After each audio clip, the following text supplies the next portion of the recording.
everyone, Hello. and welcome to Kirsty and Bryony's Comfort Zone. I'm Kirsty. And I am Bryony, and we are here to dive into each other's brains and splash around for a bit. See what comes up. Is that a nice way to word it? Yeah. I'd say Just so. do a little splash. See what we can read in the foam. Did you know that the name Aphrodite means from the foam because she was born from a mixture of sea and Testicle. semen? Yeah, it was all foamy. That's nice. That's a thing I've said. Morning, everyone. I don't know how to make small talk anymore. I'm broken.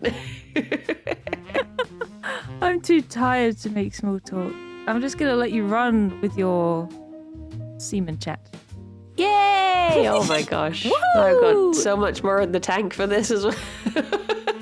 Oh no. I feel really fuzzy today because I had such a big dream last night. I didn't record it because I woke up at the time that I was meant to be streaming. Right. And so had to run out of bed, but it stuck with me.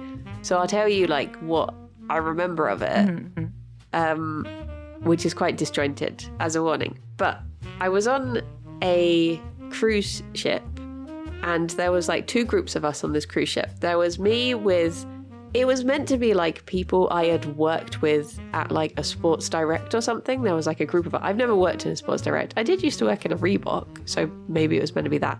But it was this group of people on holiday together. But then there was also Simon Honeydew of the Yogscast and G Star Gaming, previous guest upon this show.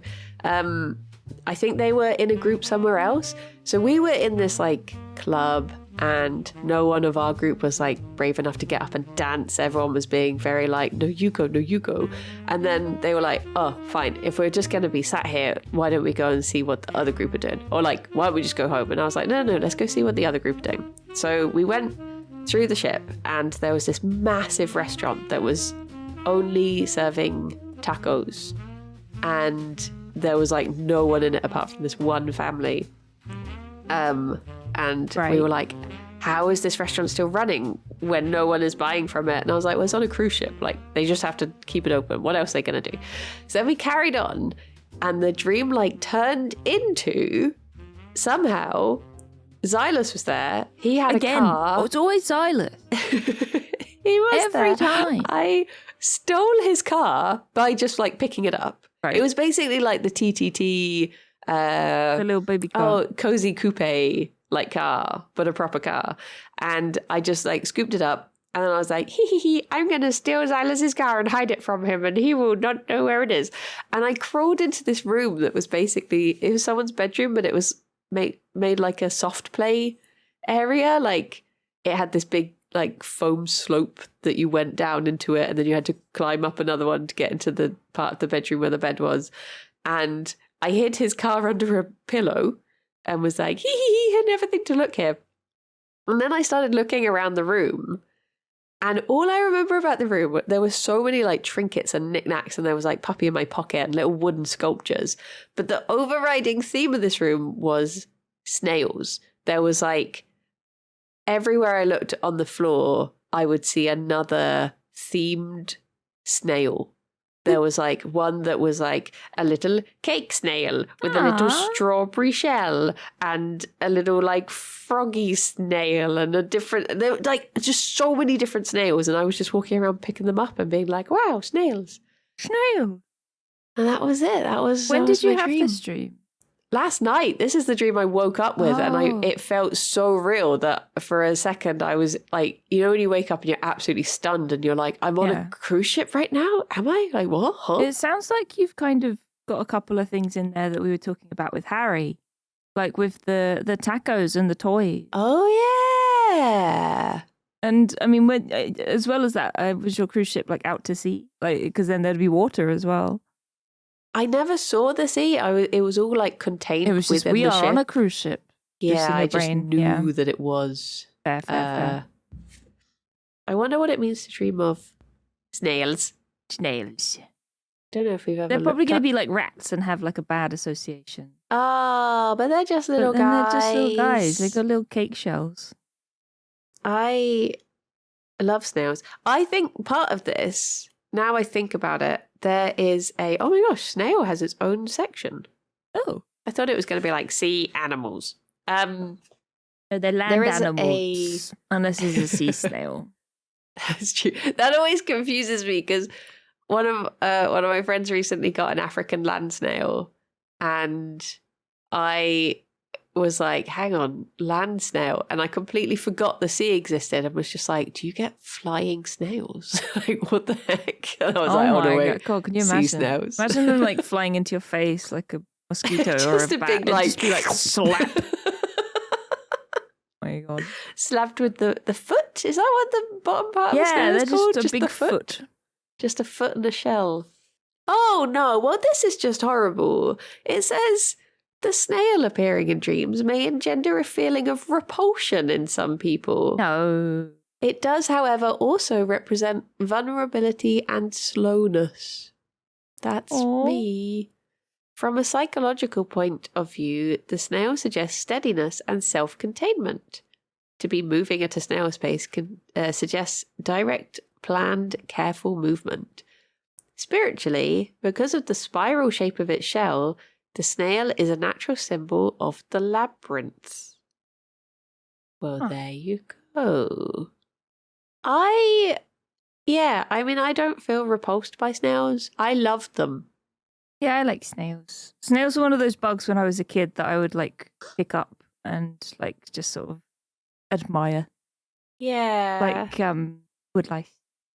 Oh, yeah, I love woodlice. I loved little woodlice when I was a Billy kid. Bakers, little cheesy pigs, little granny greys. Oh. It's one of my favourite maps of the UK is the woodlouse map of the UK, where it just lists all the different names they have. It's so good. It reminds me of like I've been. I think you know because like you asked me to send you some links, but I've been listening to a lot of those folklore YouTubers just like talking about like fairies and hags and stuff like that, right? Yeah. And all the different names for woodlice just reminds me of all the different names for hags. It's like you got old Jenny Greenteeth in the lake with a. We're just surrounded by woodlice, all with different names. Well, it's like when we were looking at where to stay for episode 100 coming up next. We do a little haunted hotel stay, and we were looking at all the different ghosts that are in different hotels, and so many of them are just called the Grey Lady. And I'm just like, is that just because that's what ghosts look like? Maybe It's just a grey lady.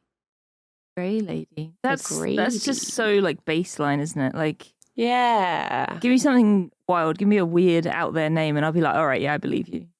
Yeah. You got a unique ghost in there. Susan Williams. Susan Williams. I'm looking at the woodlice map again. And it really is. Granny Greys. That's so witchy. Yeah. Flumps. Chuggy pigs. Grandpa gravies. Is it cheesy pegs as well? Is that one? Cheese logs. Cheese logs. I think I can see cheesy pegs. It's a bit cheesy bugs. Chooky pegs. Gramasos. Dodomies. I love them. Granddads. Just little granddads. Little granddad. Fishermares. When I was little, I had a sand pit, but it was one of those like, the big plastic ones that you'd put the lid over.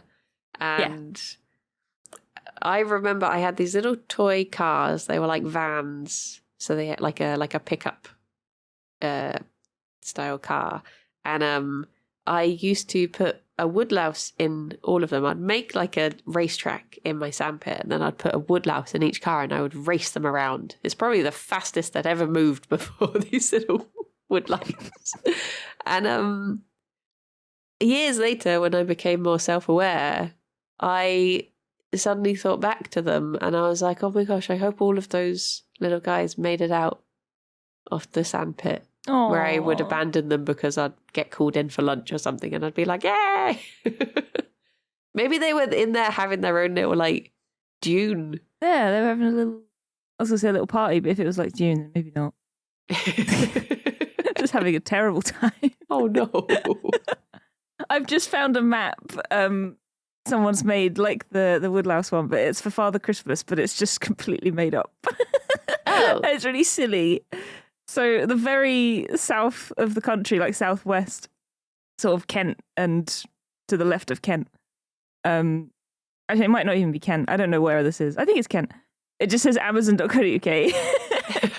Daddy Crimbo, replacement bus service, Joel Noel, Odin, Big Johnny Winter, Old Man Puddin', and Jeff the I like Talking that. Mongoose.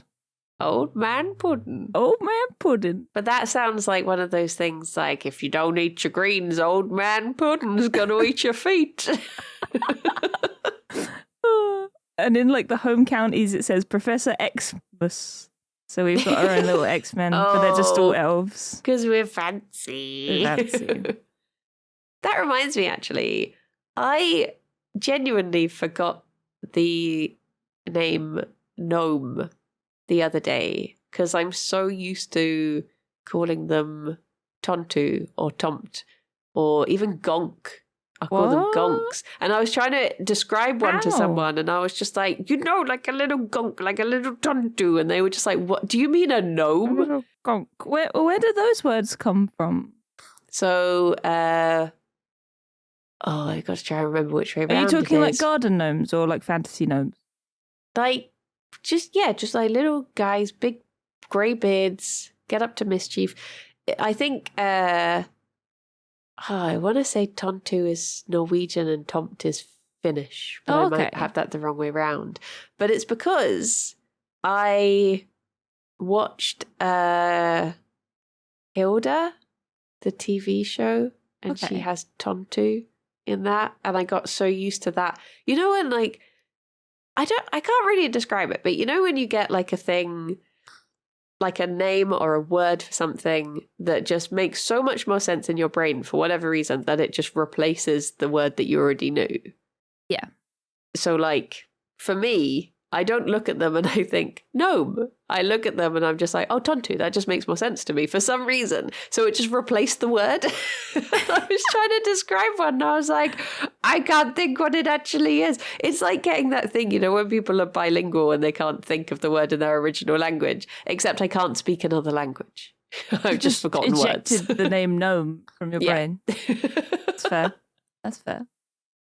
And I think because they have become like, at Christmas, you always get the gonks in the shop with like the big hats and the big beards, and the hats are like down to their noses. They are like slightly different because in like Finnish folklore, I think in Norwegian and Swedish as well, but perchance, but they are like you give them like essentially porridge or rice pudding on Christmas Eve, and I think they help out in the house or something like that. There's like a whole folklore around them that you feed them and then they are nice to you.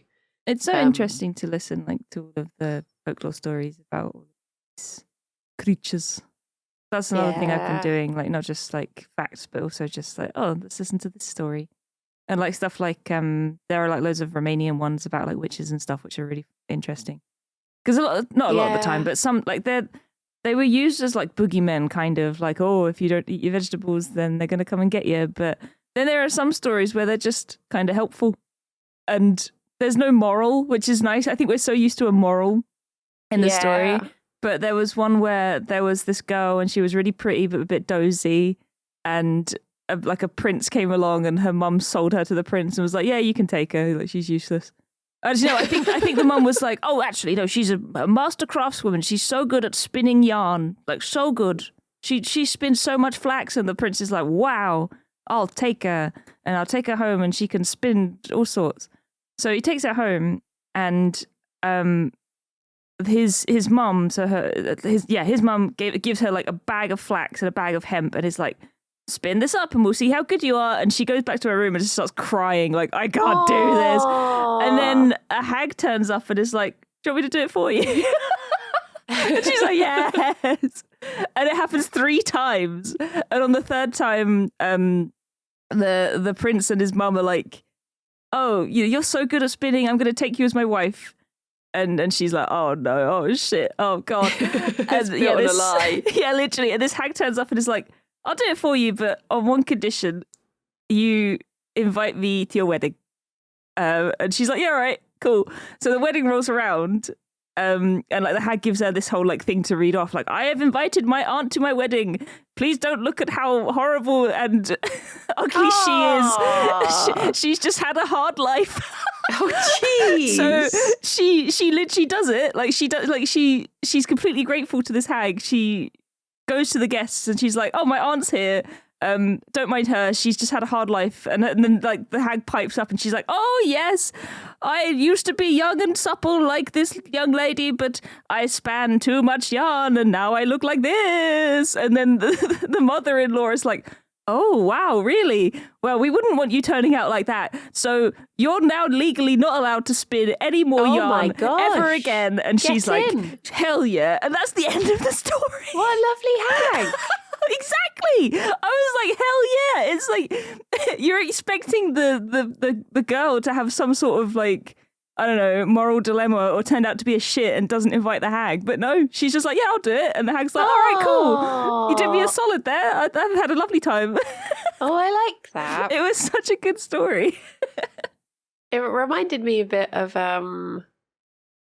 do you know Rumpelstiltskin? Yeah. Where I can't remember the full story, but that is about someone, like a girl having to spin yarn or something. Yeah, I think.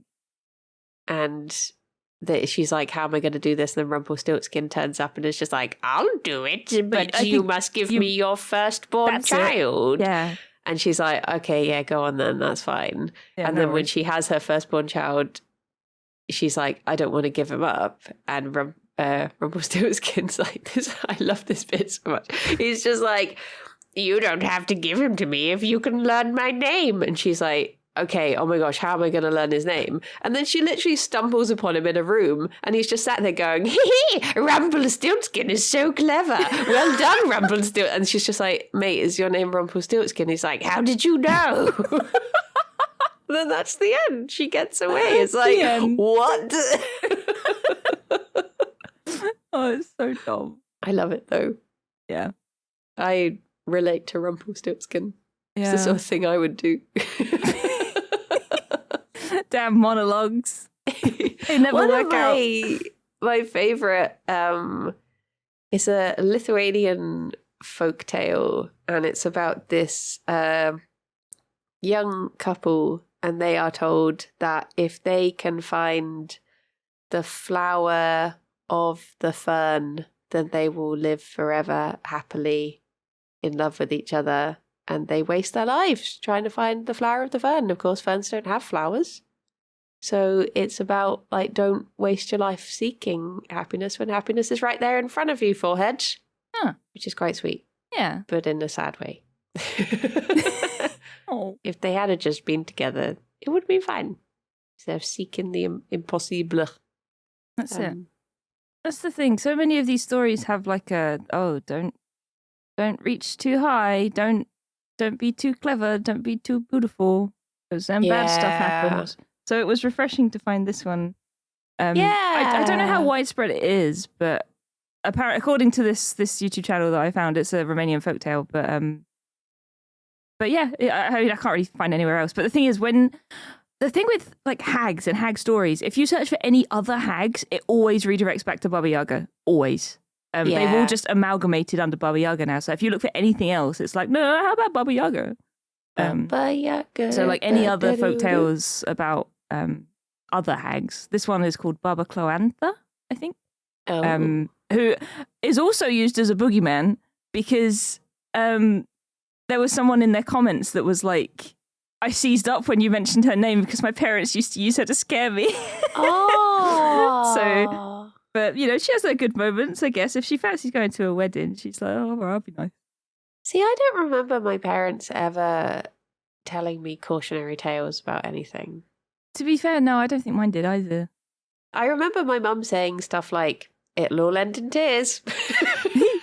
I think with my brother, my mum scared him with Mr. Blobby. But with me... Oh my gosh, that's true. 90s television was doing its work for parents back in those days. I remember my mum just saying to my brother, like, Blobby, Blobby, Blobby, and then he'd just burst into tears. But with me, I was just a goody two-shoes kid. I'd just sit in the corner and read or draw, so they didn't really need to do much with me. Yeah. I mean, I remember, like, my dad doing stuff to scare us, but it wasn't for any, it was just for his own personal amusement. It wasn't for any sort of moral teaching. The worst one I remember that sticks with me, he used to have this horrible mask. It was terrifying. And we didn't see it very often because he would choose his moments. But the one that has always stuck with me is my dad. We were just hanging out, as kids do, like downstairs. And he was just like, oh my gosh, kids, I found where the Christmas presents are hidden. And we were like, oh my gosh, because this is like when I was fully deep in Santa Claus lore. And he was like, okay, come with me. I'm going to show you. I'm going to show you. And he ran upstairs and he had this massive like walk-in cupboard in his room. And we all were like, oh my gosh, we found where the presents are kept. So we like run upstairs after Dad. And as we go in, he's like bent over in this cupboard with his face hidden. And then he just turned around with the mask on and scared the shit out of all three of us. Oh my God. So I guess maybe the caution there was don't look for the presents. But I don't think he was trying to teach us that. I think he was just... You weren't looking for them. He told you to find them. He just found it so funny. My mum hid them in the walk-in cupboard as well. I just found them. Nobody told me. But I didn't open them. I just sort of held them for a moment and I was like, yeah. I mean, maybe they did keep them in there and it was to scare us out of looking, but I mean, I never looked. So if that was the case, it worked. Eventually, my mum moved them to the loft, though, because she knew that I'd found them. Or she knew that we'd found them. So they would live in the loft just under a blanket. Yeah. But then on Christmas Eve, like when we got older, like if it wasn't so that we didn't find them, it was just so they were out of the way. So like she'd come into our rooms and be like, all right, nobody come out of your rooms. Santa's coming. And then you'd hear the loft ladder like... Oh my gosh, Santa lives in my loft. She releases him once a year. Oh, one of the things that amuses me about like that old classic Greek mythology, there are times when I'll like say stuff to Alex about it and he'll be like, because he's so used to, I guess, more like religious teachings where everything has a moral. He'll be like, what is the story trying to tell you? And I'm just like, nothing. They were just assholes. That's the whole thing. Just don't try. Don't be an asshole. Don't try. Don't try to get away with stuff, I guess, because the gods, even if you do the right thing, the gods will do, they'll just still take umbrage with it. So just don't do anything. Yeah. Did you have a dream? You said you had a couple in the bank. I do have a dream. I don't have it recorded, but I have it written down. I briefly mentioned it last episode when we were talking to Harry, but I can give you the full rundown of my dream. Now. Yeah. Okay, here we go. So I was at my house and a lot of my family were there. They were in the garden sorting through barbecue stuff. My sister was going through the vegan alternatives and complaining about them. I'd already eaten, so I wasn't hungry, and I went and did other stuff. In the meantime, I looked at a picture I'd been sent. I looked at a picture I'd been sent by a friend, which was of them celebrating someone else's birthday, and I wasn't invited. By that time, people had started eating the barbecue.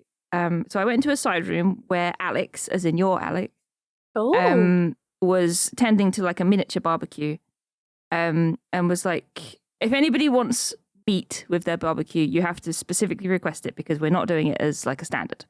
And everyone was like, nah, we're good.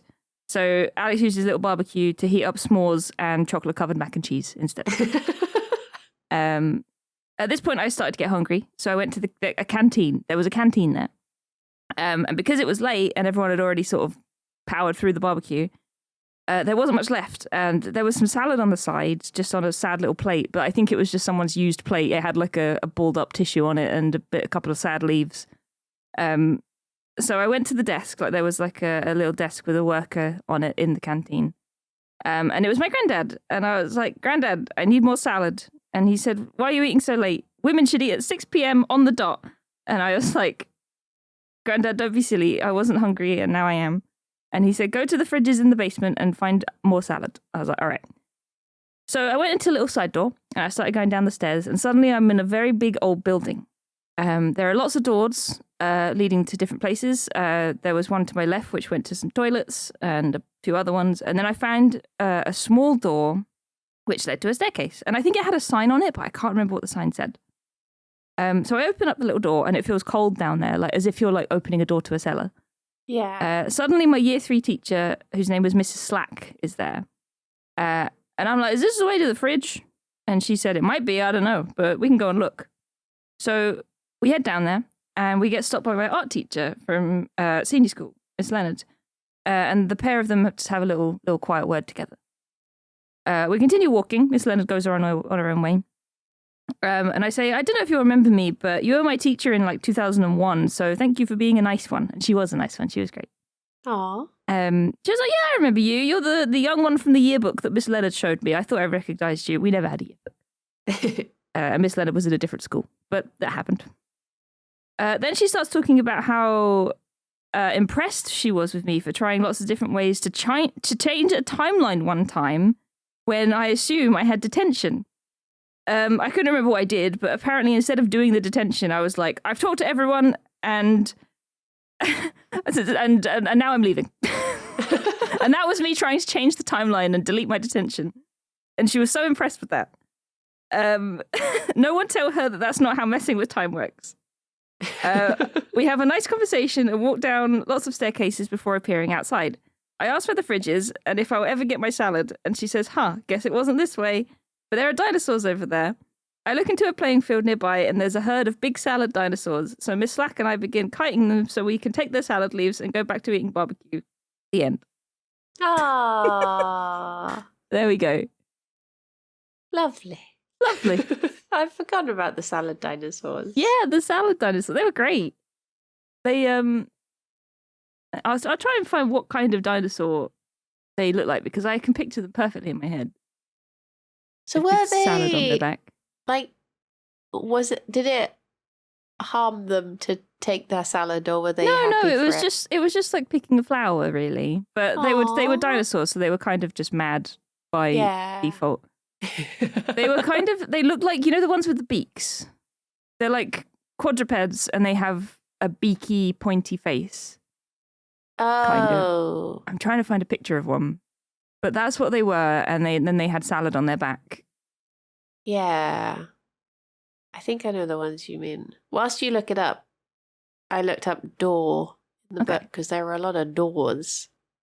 And interestingly, it says, a door in a dream signifies a movement between two states of being. It can represent entry into a new phase of life, such as puberty or middle age. There may be opportunities available to us about which we must make deliberate decisions. So it's interesting that there were doors, but you were also like, there were different teachers from different stages of life there. Yeah. Sort of thing. It says, if the door in the dream is shut or difficult to open, it indicates that we are creating obstacles for ourselves, whereas if the door is open, we have the confidence to move forward. Ooh. Yeah, it was open. Well, I opened it. There weren't any doors that were closed, as far as I can remember. I mean, as in, like, locked. Yeah. They were all closed, but they were not locked. And I only looked in, like, 2. I looked in 1, and I was like, that's the toilet. And then I looked in the second one, and I was like, this is probably the way to go. Yeah. Also, it's a duck-billed dinosaur. I had a face like that, but duck-billed dinosaurs have, like, little weedy front legs, but they had more of like big chunky forelegs in my dream. So it was sort of a mix of different dinosaurs, and then it had salad on its back. Just a guy. I want that to be a game where you have a little cafe and like a farming sim, but it's dinosaurs and they drop salad that you collect in the morning. That would be so good. I love that. But yeah, they were good boys. But they were just living. They weren't like in a forest or anything. They were living on a playing field. Aww. It kind of looked like Free range salad. Yeah, the area they were in. It actually thinking about it, it looked like near where my nan used to live. So it was like Enfield, North London kind of way. Yeah. So they were North London dinosaurs just living on a football field. I looked up teacher as well. I can't remember if we've ever looked up teacher. We must have. But it says, for many people, a teacher is the first figure of authority they meet outside the family. That person has a profound effect on the child, and the teacher is often dreamed about in later years. Teachers can also generate conflict if their expressed views are different to those learned by the child at home. This may be something which has to be resolved through dreams in later years. Sounds like you just got along with yours. They just sound lovely. Yeah, she was nice. Like I was only young at the time. It was in year 3, so I would have been what, 8, 7, I think. But she was just really nice. She was really chill. She was a nice northern lady, and she would, like, one of the main things I remember, which is quite funny because I've been talking about having watched all these videos about folklore and fairies and hags and stuff. She would do this thing where whenever she grabbed the meter stick, she would pretend that she'd been like possessed by a witch. And she'd be at the front of the classroom cackling and just being mental. Oh my God. Do you know, it's funny you should say that because my year 4 teacher is the only person I ever remember giving us cautionary tales. She was like known for it. She was called Mrs. Wordsworth, which is like a very fitting name for someone to give cautionary tales. And I still have a tiny little toy turtle that I called Wordsworth because of her. And all of her tales were just mad. They were like, so there was the classic one, which was, did I ever tell you about the boy who didn't do his homework?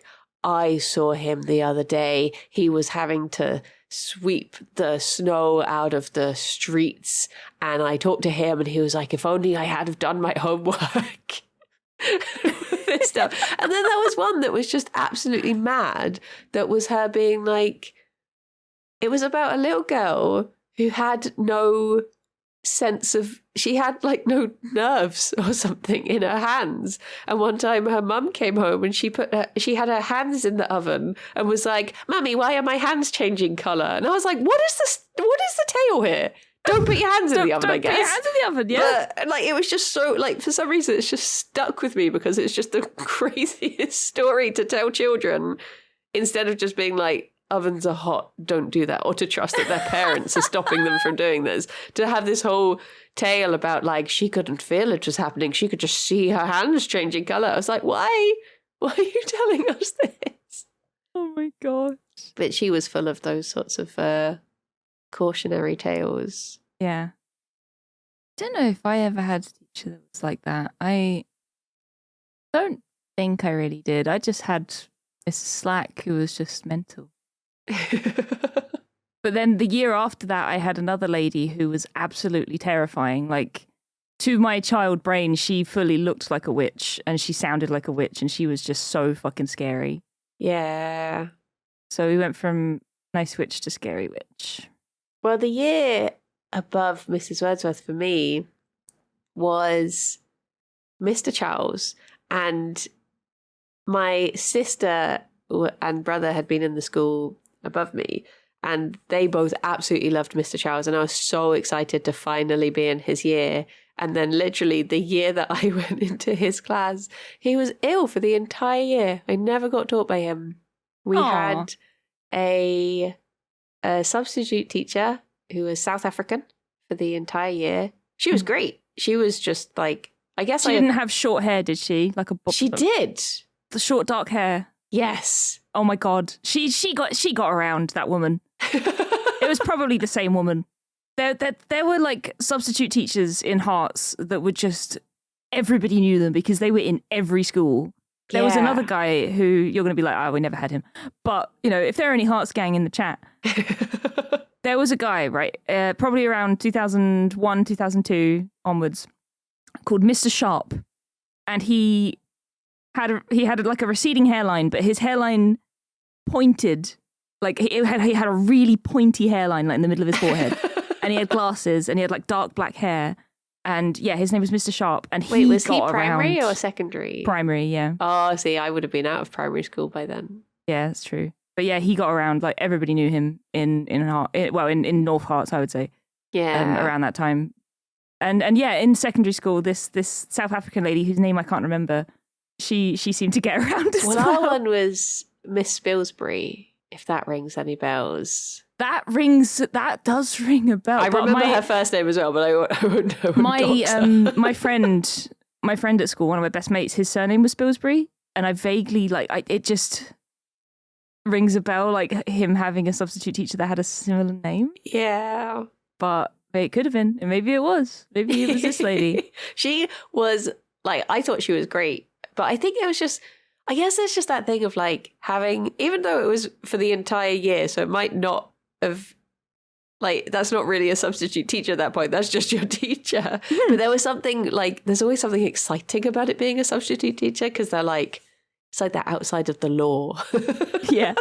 Yeah. And I guess because I'd like never heard a South African accent before as well, it was just like, we were like absolutely dazzled by her. So yeah, she was... probably, I'm talking as if it's the same person. It might have been, but she didn't have as good of a time with us because she had to teach us RE, and nobody took RE seriously. And it was really poorly managed because every time we got in a substitute teacher, like we had so many substitute teachers over the course of the year for RE.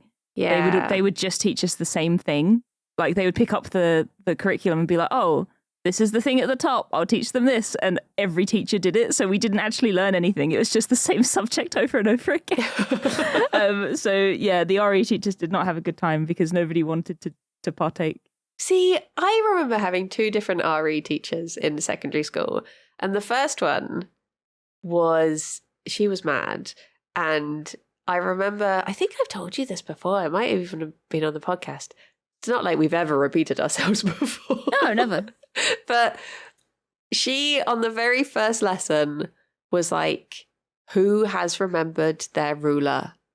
And most people put their hands up. And then she was like, okay, who forgot their ruler? And like 6 kids put their hand up. And she gave them merits for their honesty. Oh. I was like, where is my merit for remembering my ruler? And I held a grudge for the entire year because of that first lesson. Don't blame me, honestly. There was a time when there was like the class clown was mucking around, and she sent him out of the class. And as he walked by me, he grabbed my hand and put it on his arm and was like, miss, she won't let me leave. She won't let me leave. And I was just sat there dumbfounded. I was like, what the heck? Like, what's going on? And she sent me out as well. Yeah, I think you've told me about that. I was just like, what the heck? But then, okay, so we had her. I don't remember anything she taught us. I just remember those 2 grudges. And then all of a sudden we got this like guy. He was a new teacher. And for some reason in my head, you know when people just sort of combine? In my head, he's Brendan Fraser, but he obviously wasn't Brendan Fraser, right. But he must have looked like him. And so they just combined in my head. And he was just like the bad boy of the teaching department in our school. And he was like, he would just tell us stuff that was just like, yeah, I've got a friend who every morning he whips himself just to feel alive and all of this stuff. And we'd just be there Christ. Like, what? Oh. Again, I don't remember anything he taught us about religion, but I remember that story. And then God. As my year started getting into like 6th form, some of the kids would start going to the pub with him. Oh no. Because he was like that sort of like cool teacher. Yeah. Oh God. But I never did. So yeah. That's RE. RE.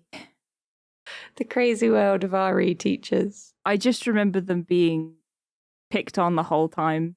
We weren't, I mean, I didn't do anything, but my year, sometimes they weren't particularly nice to substitute teachers.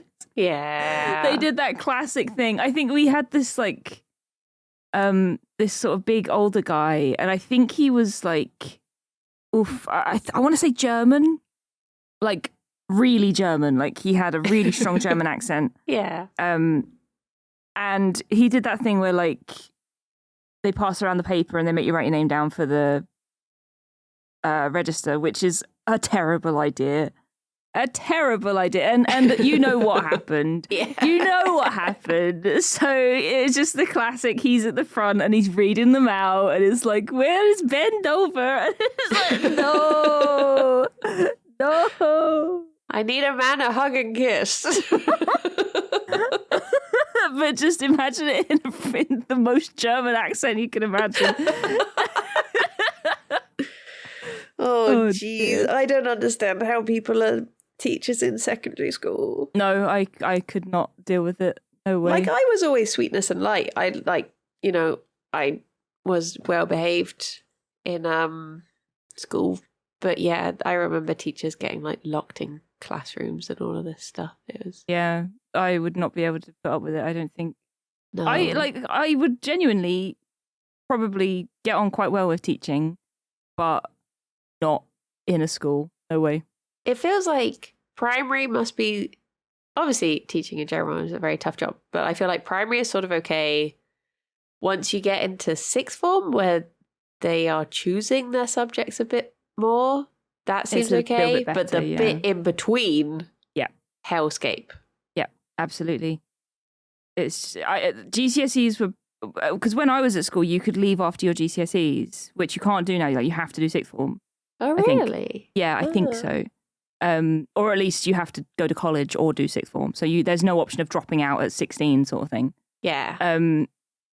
But at that time, like, everyone who was there was like, I just want to leave. Not everyone, but like the kids that did not want to stay on for sixth form, they were like, what's the point? I just want to go. I just want to leave. Blah blah blah. Yeah. Blah. And they were just really. That's when like the problem kids really started to surface. Yeah. It was a time. It is a time. School sure is a time. It's funny how, like, at the time, it is the biggest thing in the world. And then I look back and I'm like, I barely remember it. Like, I remember it quite a lot, I think. Like, I guess it seems to be in your dreams a lot more than it is in mine. It just feels like such a, I don't know.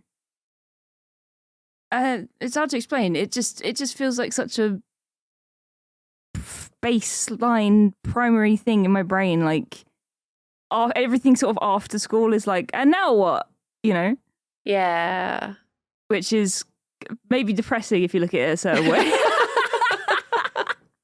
It's just like, that's the thing. I think like I do better if I have some sort of schedule to work alongside. Like, having a timetable and a schedule, I can gel with that.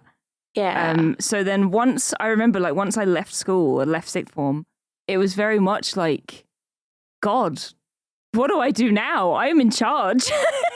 Yeah. And I don't think that's ever really left me. It's very much like, geez, what do I do now? And I do get on better in like educational environments. Like, yeah, structured. When I was at uni, like, I freaking loved it. I absolutely loved uni. And honestly, if it wasn't so expensive, I'd probably just go back. Because it's just so nice to just be like, here's what we're learning, go and learn it, and we'll do a test. And I'm like, hell yeah, I'll do that. Yeah. I don't know. I just really thrive in that kind of environment. I think. That's like, I am the exact polar opposite. School Really? was like, I couldn't learn in that environment. I really struggled in school, and it was just that thing of like, if I'm being told to learn something, I cannot learn it. Yeah. I have to want to learn it. So subjects that I enjoyed, like biology, I could do well in because I found it really interesting. Anything else, I'd just be like, no. Like, to be fair, yeah, I was very much like that in school. I still did all of my work because I was terrified of getting in trouble. Yeah. But yeah, like, if I wasn't interested in the subject, then I'd be like, I don't really want to learn this and I'm not really interested. Like, in GCSE, I remember a few times I had a friend who was like a goody two-shoes and I'd be like, can I borrow your homework? And I did that more than once. But yeah, like, when it's actually a subject that I'm really into, like, again, like when I was at uni, sort of when I was in college for art, but my art foundation degree was a bit more. Oh no, they call it a degree. It's not a degree. Art foundation course was more sort of floaty, airy fairy art. You know, like they weren't happy if you turned up and did illustration and stuff like that. It was like, I like impressionism. I like abstract things. Yeah. I want to draw music today. And it's like, well, what if I want to illustrate a children's book? They're like, no, fuck off. So yeah, but yeah, I think like as soon as I'm in a place where I like what I'm learning, But that's, to be fair, that's just, I think a lot of people could relate to that. That's a very general thing. Yeah. See, like they for put me, that in like... a zodiac, like, oh, you do well when you're learning a thing you're interested in. You will have a good or a bad day. That's right, I did. But for me, like, uni was like the worst 3 years of my life. I hated it. It's just... Really? It's so strange. How come? Well, you'd have to go into it. But was it because of like the structure of it, or? Yeah, I guess there was like a lot of other stuff going on as well. Yeah. Like I did the typical thing of I went to a university that was near the boy I was going out with. Spoiler alert, his name wasn't Alex. So it didn't work out. So yeah, it was, I guess there was a lot of other stuff surrounding it. And I went to what was at the time the third worst university in the country. So I guess that didn't help. Did you go straight after sixth form as well? Like as soon as you could? No, I didn't want to go to university, which again probably is a sign I shouldn't have gone. But I was like, I left school. I was like, I don't know what I want to do, so I'm not going to rush into anything. I'm just going to have a gap year. Well, no, I just wanted to work. Yeah, no, I did the same, honestly. So I had a lovely job at a music shop, and I genuinely pictured my life. I worked with like my best friend at the time, and we pictured our lives being like, have you ever watched the movie Clerks? Where it's just like two friends working in a shop. They have nothing else going on in their lives, and it's just the two of them wasting their lives. And we thought that was the best thing. We were like, this is going to be us. We're just going to, this will always be together. And then two things happened in the space of a month. She decided she was going to move to Eastbourne to live with her boyfriend, and the shop closed down. And I went, what should I do? I'll go to university. Oh, that's just a pure panic thing, because I was like, I don't know anyone else in my town, and I don't have a job. So yeah, I guess I probably, in hindsight, went to university for the wrong reasons. Yeah. I remember, to age myself, I remember filling out my UCAS form whilst watching the finale to the first season of Skins. That's like a really clear memory for me. That's how much I was paying attention to what I was doing. Oh my god. And then somehow I got into, well, somehow I managed to find a place in a terrible university. Funny enough, dear. I remember I visited, I think, 4 universities. One was Bristol. I remember seeing Bristol and thinking how lovely it was. But it was the first year that they were running a photography course. So I thought, well, I want to go somewhere a bit more established.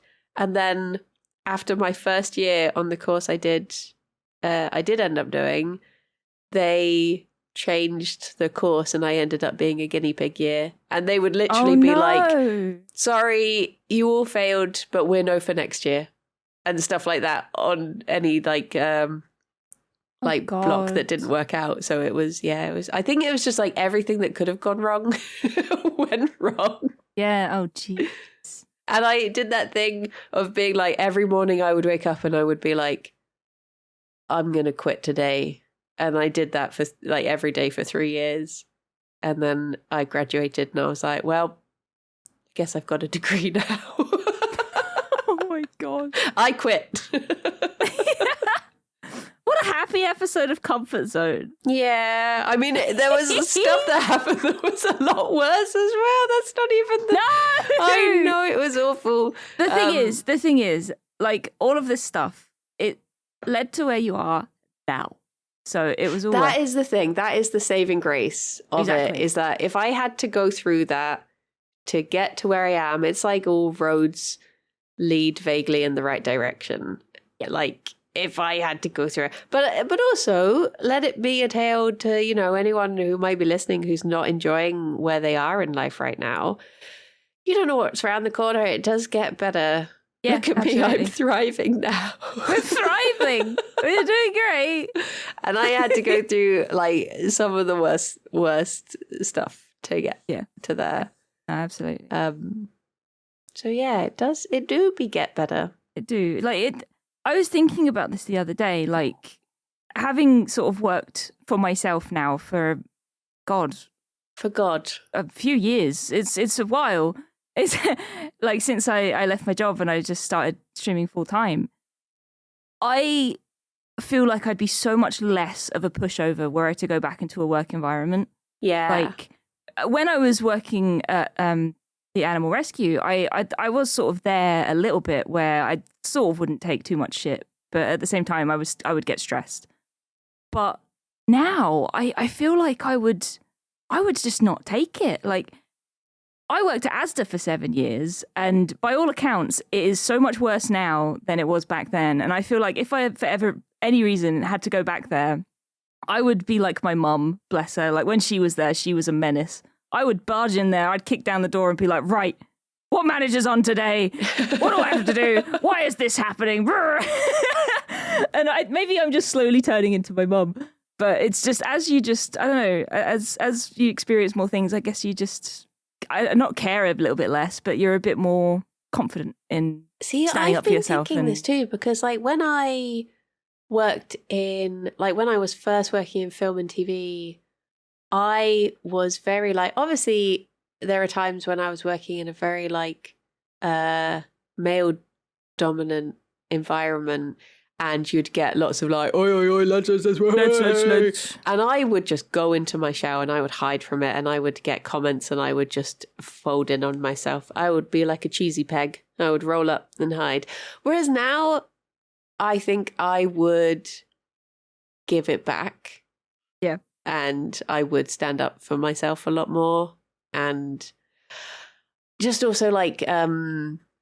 I had to deal with, like, I mean, it's not surprising to hear that you get a lot of egos in that environment as well. And I would always just like work extra hours to cover up for their laziness and stuff. Whereas now I think I would definitely be like, oi, mate, pull your finger out your arse and get on with it. I'm Danny Dyer. I'm Danny Dyer. I think one of the big things as well is that when you're starting out and you're in something like a job like that, you know, you in that job and me, for instance, working in animal rescue or something, you're like, this is what I wanted to do. This is what I've been working towards. I can't mess it up. If something's going wrong, I'm going to try my best to fix it, even if someone else is the one that's causing things to go wrong. Like, I just want everything to go smoothly. But then, like, you experience more things, and it's like, man, if I'd have just quit that job on the spot, like, you know, provided I'm financially stable, it's not the end of the world. It's not the end of the world. And I think, like, the choice for both of us to not go to uni straight away was like a little taste of that, because I don't know about you, but teachers were so intent on me going to uni when I was 18. Like, everyone, like, if you didn't fill out a UCAS form at 18, teachers were just like, right, you can just go away for the rest of the year. I'm not interested. They only cared about who was going to uni. They only cared about the numbers. And in saying, like, no, I'm not going to do that, like, that was the first tiny step to, I'm going to do what I want to do. Yeah, I mean, I remember it was like partially like that in my school, but also the head of sixth form, I guess because I went to university, I guess I'm that bit older than you. In my school, they wouldn't do mock interviews for girls wanting to go to any of the big, like, Cambridge, Oxford. They only put time into men going into those unis. Whoa. Yeah. Oh my God. It was that sort of time. So there was like a push to go to uni, but not a push to try and go to one of those unis. You know, you are a woman after all. You are a woman. I remember one time, it was around my GCSE sort of time. They had like guidance counselors like for work and stuff, and everyone had to go and see them. And I went in there, and they were like, "What do you want to do?" And I was like, "I don't know. Like, genuinely, I don't really know." I was like, "I like animals, maybe something with that." And they were like, "So you want to be a vet?" And I was like, "No, not necessarily." And they were like, "Well, you can't be a vet. You can't be a vet. Blah blah blah. You're not good enough at this. You can't." And I was like, "I don't want to be a vet." And they were like, "Well, there's nothing else you can do. Vet is the only job in the animal set." And they properly laid it on, and they just made me cry, and I just walked out of there sobbing. Oh my And it was just like, gosh. this is so poorly handled. Who hired this man? Yeah. What did you do your week of work experience in a animal place? No, I did it. I mean, close. I did it in a nursery for kids. Oh. Those types of animals. I was going to bring that up as well, like talking about going into like teaching and how the younger the kids, the better. It was lovely. Like we just did art and read stories the whole time. It was great. But there was one little kid. I think his name was Marcel, and he was a little bit of a shit. And he was just really sassy the whole time. And he was just kind of not mean, but he was the kid where you sort of narrow your eyes at him. You're like, you're here today, you little bugger. But then on the last day, I think I drew a Pikachu on a piece of paper, and he was like, "Oh my God, Pikachu." And then we just talked about Pokemon. And I was like, all right, you've redeemed yourself. See, I used to, because my dad was a head teacher of a primary school, so I used to sometimes get to go on school trips as like a mentor. All right. So I do have like that sort of experience of looking after, like I'd get my little group of kids and I'd take them up a mountain or around York Wall or whatever. And my favourite memory of doing that sort of thing is there was a time where one of the kids was just being a little shit. And I, without thinking, turned around and looked at them, and they went, "Oh, you've got the look." And it's because apparently I give the same "you're in trouble now" look that my dad used to give. Oh my God. They were like, she's giving you the look. I think you'd be a great teacher. I mean, there's something like, it would have to be that age before secondary school, but when they're old enough to wipe their own noses because, snot. Yeah. No, fair. The sweet spot. Yeah, my work experience was very ADHD because I think I just didn't apply for any. I didn't do it until the very, very, very last minute, and then I think I went to a teacher and I was like, "What's left?" Yeah. Yeah, See, I did my work experience working in a music shop, and then I did work in a music shop, so there you go, perfect. Paid off. Because I guess that was probably the only thing I had to say. I've done it before for a week, and they're like, "That's good enough for us." You're in. Actually, that's not how I got the job in the music shop. What did happen was someone who is now a friend of mine, but basically, he's better now. Back in the day, he was like a real stoner. And for some reason, he thought that we were already friends. He would tell me stories about times that we had gone to festivals together. So when I turned up to try and get an interview, he was like, "It's you. Of course you can get an interview." And I was like, "Thank you, man. I've never met before." So I got an interview because he was just so high. He thought I was a friend of his. And when we were working together, I would say stuff like, eventually I would tell him, "You realize that was the first time we actually met each other. You didn't know me. We weren't friends for years." It was all you just imagined all of this. But in that job, my manager said one of the worst things to me that's stuck with me that a manager could say. He, as a compliment, was like, "Do you know, when you first started working here, I thought it wasn't going to work out because you were useless, but you're good now." I was like, "Wow. Thank you? Maybe?" Oh my God. There's some like real fondness I have for those sort of like teenage jobs. especially working in retail. I would never want to go back to retail again, but I think it's something everyone should experience to teach you humanity.